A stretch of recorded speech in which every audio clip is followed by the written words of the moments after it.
तर स्वागत आपलं सर्वांचं आजच्या एका नवीन व्हिडिओमध्ये. तर बघा, लाडकी बहीण योजनेच्या संदर्भात लाडक्या बहिणींसाठी ई केवायसी बद्दल मोठी खुशखबर आणि आनंदाची बातमी आलेली आहे.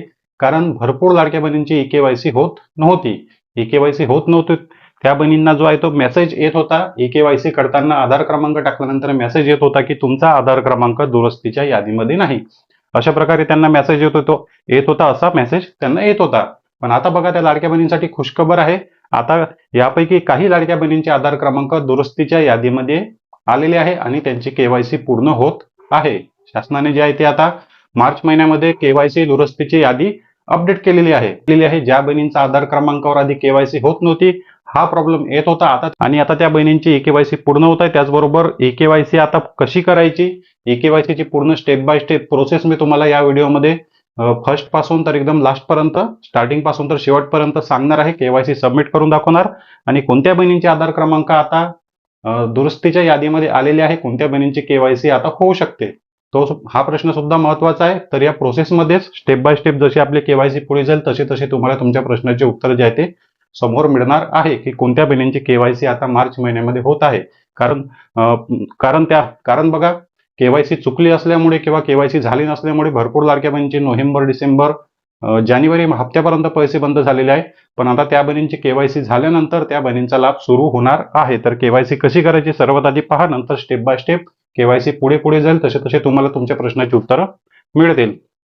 तर बघा, 31 मार्च पर्यंत शासनाकडून जे आहे ते केवायसीची शेवटची तारीख दिलेली आहे आणि केवायसीची वेबसाईट ओपन केल्यानंतर अशा प्रकारे तुम्हाला इंटरफेस दिसून येतो. तुम्हाला आता सर्वांना माहित आहे. आता केवायसीची लिंक जी आहे, केवायसीच्या वेबसाईटची लिंक आपल्या व्हिडिओच्या पहिल्या कमेंट बॉक्समध्ये तुम्हाला दिलेली आहे. पहिल्याच कमेंट बॉक्समध्ये त्यावर क्लिक करून तुम्ही केवायसी करणे सुरू करू शकता. तर बघा, या ठिकाणी दिलेलं आहे फक्त त्याच बहिणी केवायसी करू शकतात ज्या बहिणींनी चुकीचे पर्याय निवडले.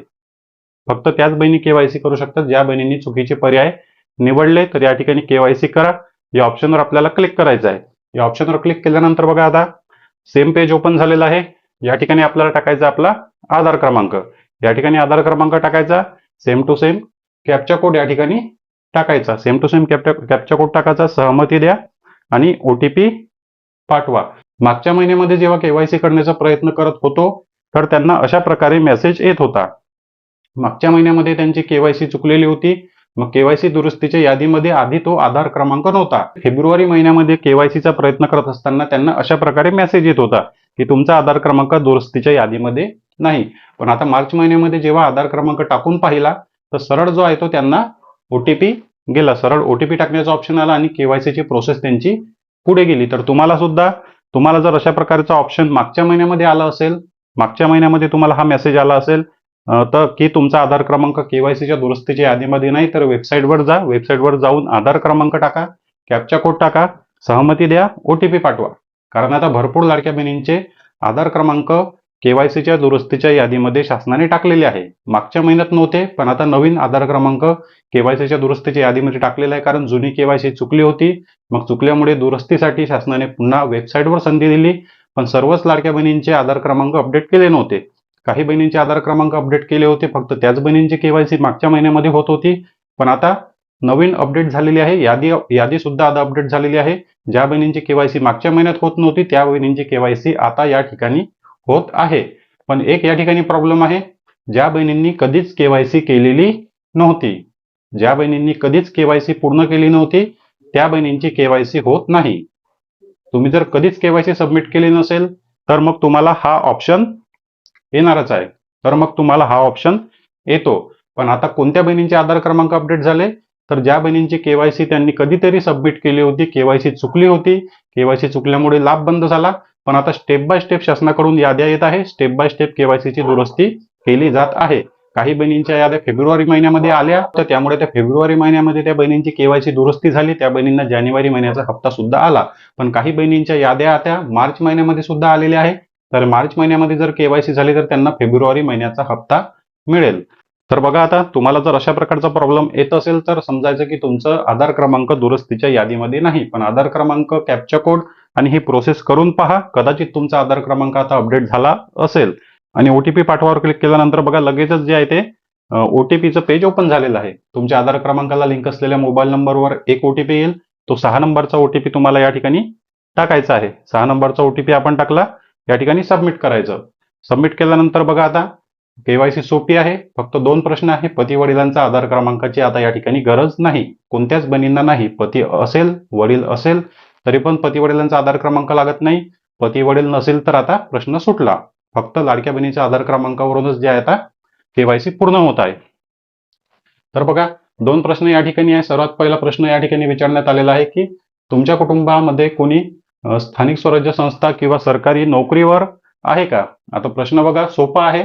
या ठिकाणी पहिल्या प्रश्नाला उत्तर द्यायचं आहे नाही.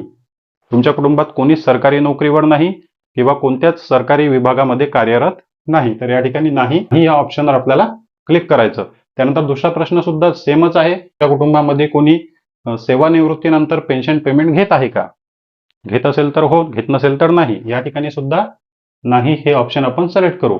दोन्ही ठिकाणी नाही नाही ऑप्शन तुम्हाला सिलेक्ट करायचं आहे. आता या ठिकाणी चुकी करू नका. परत चुकी केली तर तुम्हाला पुन्हा संधी मिळणार नाही. पुन्हा या ठिकाणी तुम्हाला संधी आता मिळणार नाही.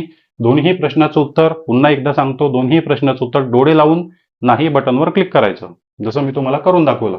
आणि बघा या ठिकाणी एक बॉक्स दिलेला आहे. त्या बॉक्सवर ब्ल्यू टिक आपल्याला करायची आहे. इथे ब्ल्यू टिक करायची आणि जे काही तुम्ही माहिती दिली त्यासाठी तुम्ही स्वतः जबाबदार आहे आणि तुम्ही प्रश्नाचे उत्तर बरोबर दिले त्यासाठी तुम्ही स्वतः जबाबदार आहे. त्यासाठी ही ब्ल्यू टिक आपल्याला करायची आहे.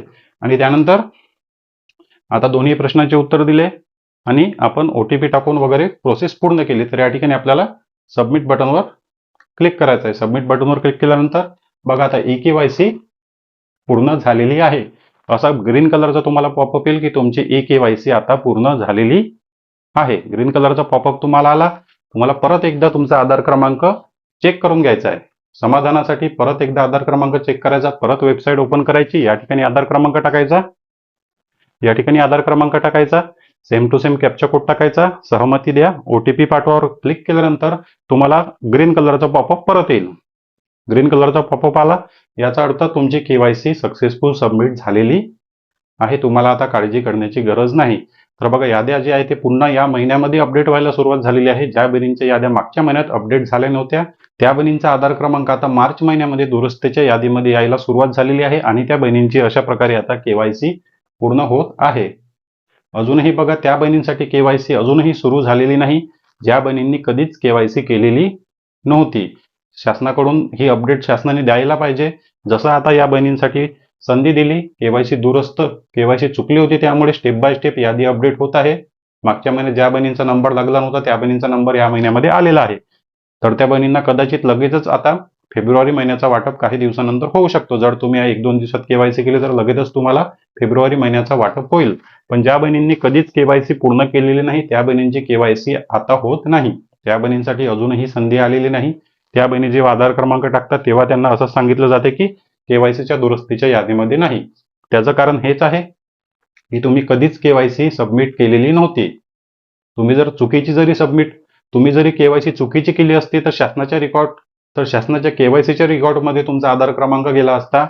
चुकली असती तर दुरुस्तीच्या यादीमध्ये तुमचा नंबर आला असता. नसती चुकली तर तुमचे पैसे रेग्युलर सुरू राहिले असते. पण यामध्ये बघा सरकारची सुद्धा चुकी आहे. भरपूर लाडक्या बहिणींचा OTP येत नव्हता. भरपूर लाडक्या बहिणींना पती वडील नसल्यामुळे त्यांचा आधार क्रमांक मिळत नव्हता. शासनाकडून कुठे डॉक्युमेंट सबमिट करायचे, कोणाकडे डॉक्युमेंट द्यायचे, ऑफलाईन KYC कशी करायची हा प्रॉब्लेम सुद्धा भरपूर लाडक्या बहिणींचा अजूनही होता. त्यामुळे आता या KYC मध्ये जे आहे ते पती वडिलांचा आधार क्रमांकाची बिलकुल गरज नाही आणि वेबसाईट सुद्धा व्यवस्थित चालत आहे. फक्त लाडक्या बहिणीचा आधार क्रमांक टाकणे, OTP सबमिट करणे, प्रश्नाचे उत्तर देणे आणि KYC सक्सेसफुल सबमिट. KYCची चौकशी झाल्यानंतर तुमचा लाभ 100% सुरू होणार. तर बघा शासनाला एकच विनंती आहे की ज्या बहिणींची KYC झाली नाही त्या बहिणींचा सुद्धा लाभ बंद झालेला आहे. यामागे शासनाचीच 100% चुकी आहे. आणि भरपूर लाडक्या बहिणींना माहीत सुद्धा नव्हतं. खेडेगावातील ग्रामीण भागातील काही लाडक्या बहिणींना माहीत नव्हतं की शेवटपर्यंत आपल्याला KYC करायची आहे. नवीन KYC ज्या बहिणींची KYC झालेली नाही त्या बहिणींसाठी एकदा नवीन KYC करण्यासाठी चान्स द्यावा. म्हणजे त्या बहिणींची सुद्धा KYC सक्सेसफुल सबमिट होईल आणि त्या बहिणींचा सुद्धा लाभ सुरू होईल. तर बघा तुम्ही जर KYC पूर्ण केली होती आणि तरी तुमचा लाभ बंद झाला असेल तर आता लगेच तुमचा आधार क्रमांक टाकून चेक करा. तुम्हाला OTP येतो का? OTP जर येत असेल तर समजायचं की KYC सबमिट होणार. या व्यतिरिक्त आणखी काही प्रश्न असतील तर कमेंट बॉक्समध्ये विचारा. चॅनलवर नवीन असाल तर व्हिडिओला लाईक आणि चॅनलला सबस्क्राईब नक्की करा. भेटूया नेक्स्ट व्हिडिओमध्ये. धन्यवाद.